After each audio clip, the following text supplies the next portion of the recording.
All right, so I gotta address the allegations. Ever since Tank Davis popped out with his hairstyle, I don't even know if this is how he's wearing his hair, but a lot of people have been saying this is how your hair is before you get braids. So many people have been commenting, calling him zesty, calling him alphabet community. A lot of people have been really giving it to him over this hair, and Tank has been giving it back. No Diddy, but he's been saying craziness in response to a lot of these guys. So that lets you know that that touches a button inside of him. But anyways, let's look at what Tank has to say. He says, I've been outside since I was a kid. You've never been outside in the mix. I slept in bed with real demons. Kill, parentheses, brother shit. Why do you put in parentheses brother shit? Because he said I slept in bed with. So he had to clarify, I slept in bed with him like brothers. Because when you're young, you might sleep in a bed with your younger brother. I understand. Then he says trying to make it out. And still, you people don't know nothing about that. I eat with these people. I play with these people. I grew up with these people. Wash y'all mouth when it comes to me about that shit. This was in response to Pound for Pound saying on his podcast, Biz Adult, probably Showbiz Adult, claims that Tank was wearing makeup in his viral picture. Then he puts, the fingernail emojis, basically saying Tank is fruity. Do I believe Tank is fruity? I don't know, and I don't care. I think Tank is one of the most talented boxers in the world. That's what I think.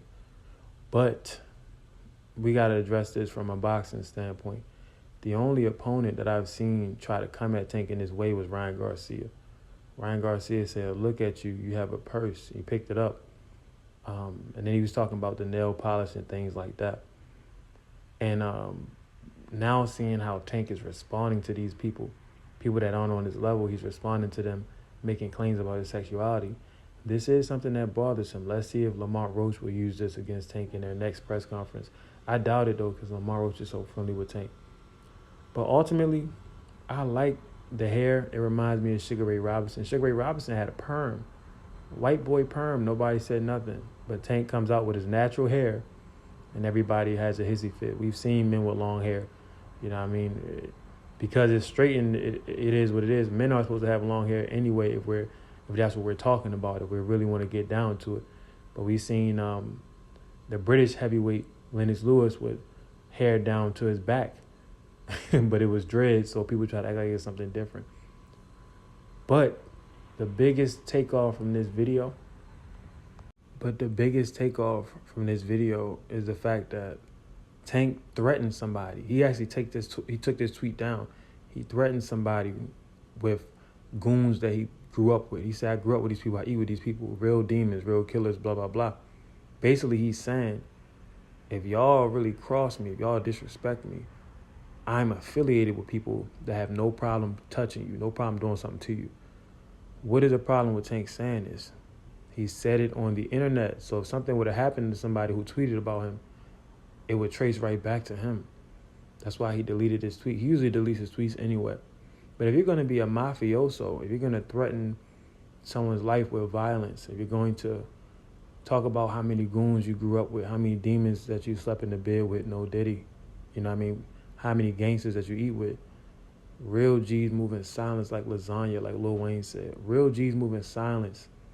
So I would advise Tank that even if you have goons, never bring them up. Even if somebody offends you and you have the money to get them, put out of this world, don't bring it up. That way when something happens, because you have to be extremely patient, when something happens, nothing traces back to you.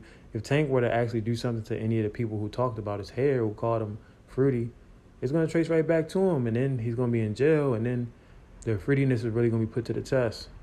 I'm just kidding about the last part. But y'all let me know what y'all think, man. Tank Davis is sensitive about his hair, and he's also sensitive about the comments on his sexuality.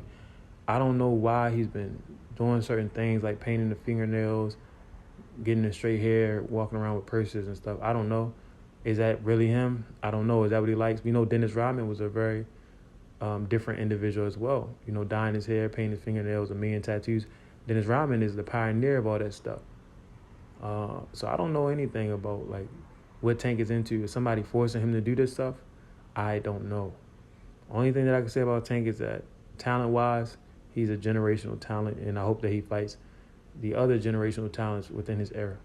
But y'all let me know what y'all think.